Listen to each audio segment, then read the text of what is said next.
Buenas tardes ahora a todos ustedes, espero que se encuentren bien. Este es mi segundo video del día de hoy, del 10 de mayo de 2024, para seguir monitoreando qué está ocurriendo en Ucrania. Vamos a hablar de distintos puntos, pero nuevamente nos vamos a centrar en todo lo que está ocurriendo en Kharkov. Antes de empezar, sí, me gustaría comentar un poco de qué va a tratar el video de hoy. Voy a tratar de delinear lo que van comentando distintas fuentes, porque la verdad es que hay muchas corrientes de información distintas, muchas versiones, y vemos que dentro del mismo bando, fuentes prorrusas y fuentes proucranianas, se van contradiciendo de manera bastante clara en distintos puntos. Así que vamos a tratar de analizar qué se ha estado diciendo acerca de todo esto, para luego pasar a lo que es el movimiento en sí, porque a pesar de todo esto, de toda esta neblina que hay en torno a todo lo que es la información que está surgiendo, hay mucha que es falsa, mucha que es verdadera, mucha que es incierta. A pesar de todo eso, hay ciertas confirmaciones sobre capturas que vamos a ir comentando, y ya hacia el cierre del video vamos a mostrar distinta información sobre cosas que se alejan un poco del frente de Kharkov. Antes de empezar, sí, me gustaría recordarles que la mejor manera de apoyar el canal es a través de la suscripción, así que si no se han suscrito todavía, eso sería una ayuda tremenda. Pero vamos directamente a lo que es el área de Kharkov, y como me imagino que la mayoría de ustedes ya sabe, se lanzaron distintas operaciones ofensivas contra esta región desde la frontera rusa. Y la información que ha ido saliendo en el último tiempo, la verdad es que es tremenda. Hay mucho que se ha ido rumoreando, mucho que se ha ido liberando, y todo esto hace bastante complicado todo lo que es el análisis. Y hay distintas posturas más o menos. Hay algunas fuentes que comentan que esto es el inicio de una gran ofensiva que va a abarcar todo el frente y que incluso se van a abrir otros puntos más donde no estaban habiendo combates en el último tiempo. Ahí se hace relevante lo que está ocurriendo en Sumy, pero lo vamos a comentar un poco después. Y también hay otras fuentes que comentan que simplemente acá estamos viendo pequeños grupos de infiltración. Y bueno, ya lo vamos a ir comentando todo eso, pero mi postura en general acerca de todo lo que está ocurriendo es más que nada un punto un poco más medio acerca de todo esto. Porque por una parte creo que siempre hay, cuando uno piensa en la palabra ofensiva y operaciones ofensivas, uno se imagina grandes ataques de vehículos blindados y algo tremendo, movimientos de tropas muy grandes como lo que se vio a inicios de esta guerra. Pero por lo que hemos comentado una y otra vez, esto no es lo que ocurre en Ucrania ya hace tiempo. Ocurrió en un principio, de hecho, cuando Ucrania lanzó su ofensiva hacia el sur. Vimos 2-3 días de ataques muy intensos, pero estos eran muy costosos, con resultados también no muy importantes para las pérdidas que se estaban sufriendo. Así que hemos visto como ambos ejércitos han dejado un poco ese tipo de ataques. Y lo que hemos visto en la zona de Kharkov durante las últimas horas son grupos de docenas de soldados, un puñado de vehículos atacando en distintos puntos y moviéndose. Y francamente eso es lo que vemos prácticamente en toda esta guerra. En otras palabras, la intensidad de estos ataques es muy similar a lo que se está viendo en distintas zonas, como en Donetsk, como en Ocheretine, como en Chasiv Yar. Así que en ese sentido sí se puede hablar de operaciones ofensivas, de una ofensiva, pero no quiero que se imaginen, y sé que en muchos lugares lo están pintando así, de momento no se puede hablar de una ofensiva tremenda, porque francamente eso de momento no sé si se va a volver a dar en esta guerra. Puede ser que incluso empiece a ocurrir durante las próximas horas, pero de momento ese no es el caso. Eso es algo que vamos a comentar un poco después cuando ya vayamos cubriendo cuáles son las distintas corrientes de información que han salido acerca de todo esto. Pero en definitiva, quizá lo más llamativo, además de toda esta información que ha ido saliendo, de cómo son los movimientos, etc., es la magnitud de los bombardeos que estamos viendo en la zona de Kharkov. Porque mientras ocurre todo esto, y esto a mí también me indica que hay algo más profundo, más sostenido, mientras ocurre todos estos movimientos de tropas, vemos que a lo largo de toda la zona de Kharkov hay constantes bombardeos no solo con artillería, sino que también con elementos de la Fuerza Aérea Rusa. Incluso la alarma antiaérea que ha estado sonando en Kharkov ha durado muchas horas. Es, si es que no me equivoco, la alarma antiaérea que más tiempo se ha mantenido a lo largo de toda esta guerra. Quizá excluyendo el 24 de febrero, algunas fuentes comentan que esto incluyendo el 24 de febrero, otras lo excluyen, pero vemos que prácticamente la Fuerza Aérea Rusa ha estado bombardeando Kharkov y toda esta zona y también en parte la zona de Sumy sin cesar. Y eso realmente es tremendo y nos muestra que están haciendo lo posible para ablandar y atacar distintas posiciones ucranianas de manera sistemática. Y eso, bueno, hemos visto bombardeos a lo largo de toda esta zona en el último tiempo, pero la intensidad que se está viendo ahora es sin precedentes por lo que se puede ver en distintas fuentes. Acá quería mostrarles un video de un obrero ucraniano trabajando estas grúas de construcción, donde puede ver desde Kharkov lo que son las consecuencias de estos combates en la zona fronteriza. Y son imágenes que te ayudan a visualizar un poco lo que está ocurriendo y cómo los civiles que están a muchos kilómetros de estos combates ven lo que son todos estos acontecimientos. Y ahora quiero, antes de volver a toda la información que está revolviéndose a lo largo de las distintas fuentes, quiero irme a algo un poco más concreto. Sé que lo dije que lo iba a comentar después, pero prefiero hacerlo ahora. Lo que señalé yo en el video del día de hoy, el que publiqué hace unas horas, es que los rusos habían entrado en el pueblo de Strelechna, en el pueblo de Pilna y en el pueblo de Krasny, y también en el pueblo de acá, este pueblo que se llama Pletnivka. Y eso se mantiene, y de hecho se ha expandido el control de los rusos hacia este pueblo también de Borisivka. Eso confirmado, esos son avances que más o menos se pueden confirmar. Si es que se consolidan o no, eso es otra cosa, pero lo más probable es que estos puntos ya están bajo control ruso. Ahora hablemos de rumores, porque más que rumores hay que entender que con este tipo de movimientos, cuando la información es tan fresca, hay mucha información que es difícil de comprobar porque puede ser información falsa o pueden ser avances que simplemente no se han mantenido. Y en el último tiempo distintas fuentes indican que hay un número de pueblos que están o en la zona gris o bajo control ruso, como por ejemplo en la zona, este pueblo de acá de Gopivka, difícil pronunciarlo, me costó bastante, casi me trabo la lengua. Acá también el pueblo de Seliene, y también hay que hablar de estos dos pueblos de acá, que son el pueblo de Ogitseve y el pueblo de Atichne. Siempre una complicación es pronunciar los nombres de estos pueblos ucranianos. Pero hay distintos rumores, distintas fuentes que indican que estos pueblos o están bajo control ruso o están en lo que es la zona gris, aunque de momento yo no podría confirmar eso. De momento los pueblos que puedo confirmar más o menos que están bajo control ruso son los que ya he mencionado. Y en todo esto hay que mencionar cuáles son los ejes de ataque que están buscando los ejes en los que están intentando presionar a las fuerzas rusas. Principalmente se habla de la ciudad de Vovchansk, que es esta de acá, donde vemos que hay bastante presión y que los rusos están haciendo lo posible para acercarse a esta pequeña ciudad, a este pequeño pueblo, de donde ya se evacuó o se ha estado evacuando a la población civil. Y también hay que hablar del pueblo de Liptsi, que se encuentra un poco más al sur. Estos parecen ser los objetivos a corto plazo de estos ataques rusos. Y acá también es importante ir desmenuzando lo que comentan distintas fuentes acerca de cómo se han desarrollado estos combates. Y quiero citar a Rybar.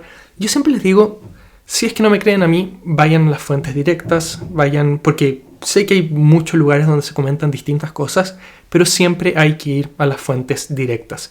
Y por ejemplo Rybar, que es una fuente rusa, y normalmente uno esperaría que una fuente rusa exagere los éxitos de lo que es el ejército ruso, lo que comentan es que muchas de las zonas que se han ocupado se ocuparon de manera bastante fácil porque o no había presencia ucraniana o la presencia ucraniana era muy débil. Y esto va en línea con algunas imágenes que hemos ido recibiendo en el último tiempo de tropas rusas logrando apresar a distintos soldados ucranianos que estaban en la frontera de estos grupos fronterizos. Y eso parece ser cierto, estos avances han sido relativamente simples. Dicho esto, Ucrania ha estado bombardeando estos intentos de avances rusos con artillería y con drones. Mostramos en el video del día de hoy, de más temprano, 2 vehículos rusos destruidos. Hasta ahora lo que he logrado contar entre distintos reportes y en lo que se ven distintas fuentes, y esto tiene unas horas de antigüedad, y si no me equivoco el primer lugar que señaló esta cifra exacta es Noel Report, cifra que después corroboré viendo las imágenes que se habían ido liberando, es que 4 vehículos de infantería rusos y un camión Ural han sido destruidos. Pero más allá de eso, la verdad es que no he logrado contar bien o no he logrado ver qué dicen otras fuentes acerca de mayores pérdidas del bando ruso en lo que han sido estas incursiones. Bueno, ¿a qué voy con todo esto?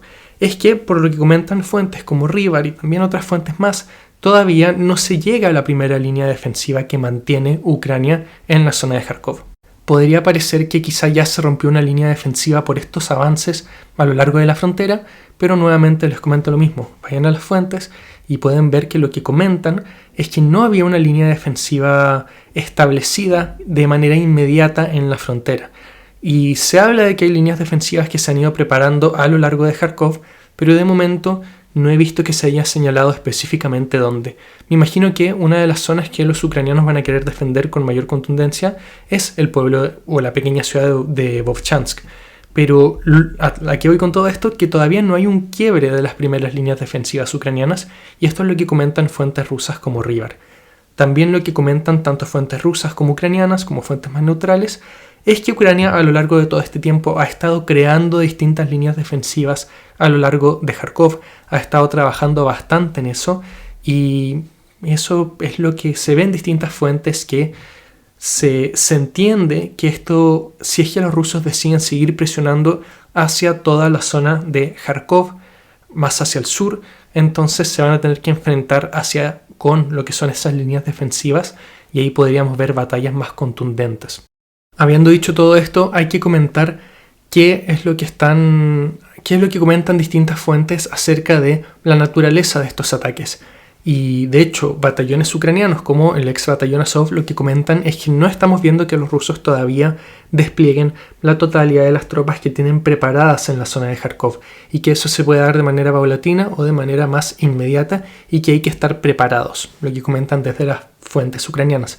Distintas fuentes rusas lo que comentan es que acá lo que se está buscando es crear una zona fronteriza que logre expandir el control y separar a las fuerzas ucranianas de lo que es la frontera para mantener cierto grado de seguridad sobre Belgorod. De momento eso todavía no se logra, obviamente, porque ahora mismo se han reportado distintos ataques contra la ciudad de Belgorod, pero esa es una de las posibilidades de por qué se están dando estos ataques, y lo comentamos en su momento. Y por parte de otras fuentes se habla de que acá puede estar creándose algo muy grande, una ofensiva más grande de la que estamos viendo sus comienzos, que no solamente va a limitarse a la zona de Kharkov, sino que también se va a ir expandiendo a lo largo de todo el frente. Autoridades ucranianas, por ejemplo Zelensky, comentan lo difícil que es la situación en distintos puntos, como el área de Ocheretin, el área de Pokrovsk, el área de Kharkov, bueno, lo que vamos comentando ahora, y la zona de Chasivyar. Así que el frente en general está muy activo, pero hablar sobre ofensivas o un aumento en la ofensiva de distintos puntos creo que todavía es muy apresurado hablar de todo eso. Pero en ese contexto hay que hablar de la zona de Sumy, porque autoridades ucranianas comentan que las fuerzas rusas están amasando tropas directamente en la frontera con esta región, que va en línea con lo que hemos comentado en el último tiempo, que los rusos no solamente estaban amasando tropas contra Kharkov, sino que también contra Sumy. Y existe la posibilidad de que se vea algo similar a lo que estamos viendo en Kharkov, un despliegue de tropas, quizá no una ofensiva muy grande, pero sí una ofensiva más limitada, que trate de entrar en distintos puntos de esta ciudad para comenzar a ejercer una mayor cantidad de presión contra las fuerzas ucranianas. Todo eso es posible. En otras partes se habla de una activación en la zona de Zaporilla, en la zona de Jersón, pero de momento no se ha visto nada de todo eso. Eso todavía queda en el ámbito de lo que es la especulación. Ahora, volviendo a un tema más general, ¿qué creo yo que está ocurriendo acá?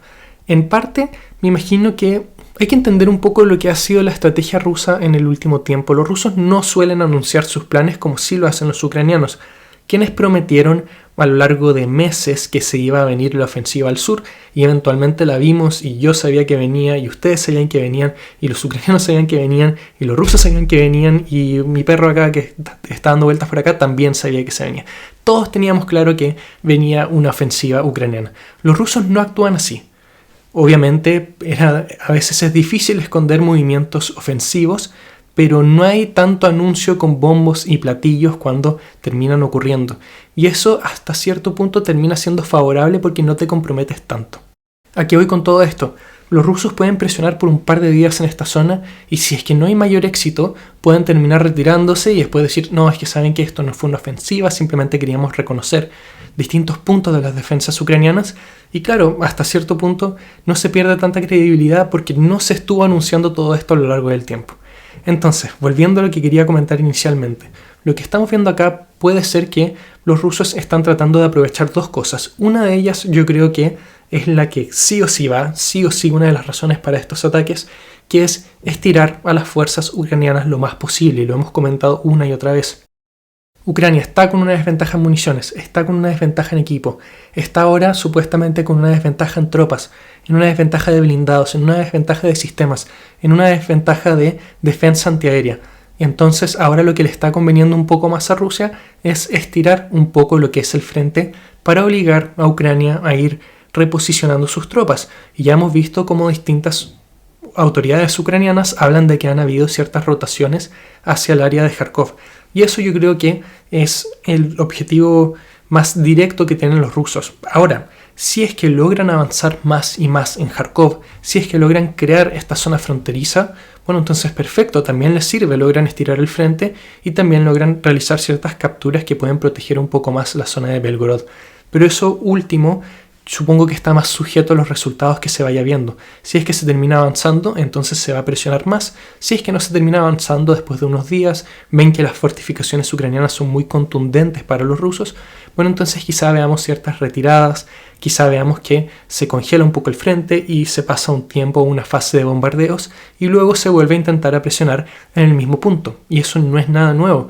Lo hemos comentado acá. Muchas veces vemos que cuando los rusos se entrampan contra un pueblo y no logran progresar y sufren muchas bajas, simplemente esperan, empiezan a atacar otro punto y en ese punto se puede avanzar o no. Si es que se avanza y ven que hay cierto como reposicionamiento de fuerzas ucranianas, se vuelve a atacar en el punto original y es algo que hemos visto un montón de veces y lo hemos comentado acá siempre que ocurre y puede ser que lo mismo ocurra en Kharkov. ¿Qué busco decir con todo esto? Bueno, que el éxito de estas operaciones en los próximos días son fundamentales para ver si es que estas se mantienen o no. Si es que los rusos siguen avanzando y si es que ven que las posiciones ucranianas no están aguantando, entonces me imagino que van a terminar invirtiendo más y más recursos. Y eso puede parecer lógico, y supongo que lo es, pero hemos visto a lo largo de esta guerra que tanto Rusia como Ucrania muchas veces terminan presionando en un punto que no vale la pena presionar y se mantienen. Pero hemos visto ciertos cambios, especialmente desde el bando ruso en el último tiempo, a entender que muchas veces si es que no hay éxito en un punto, entonces quizá no vale la pena seguir presionando en esa área. También, para ser justos con los ucranianos, también lo vimos en un momento cuando Ucrania ya prácticamente no avanzaba en Rabotine, comenzó a presionar más y se enfocó más en la zona de Bakhmut, donde eventualmente tampoco tuvo mucho éxito, pero se entiende eso en esta guerra. Así que todos los próximos días son fundamentales. Si los rusos siguen avanzando, me imagino que la escala no solamente se va a mantener de esta operación, sino es que también va a lograr crecer. Y si es que se logra crear un quiebre, bueno, entonces perfecto para los rusos.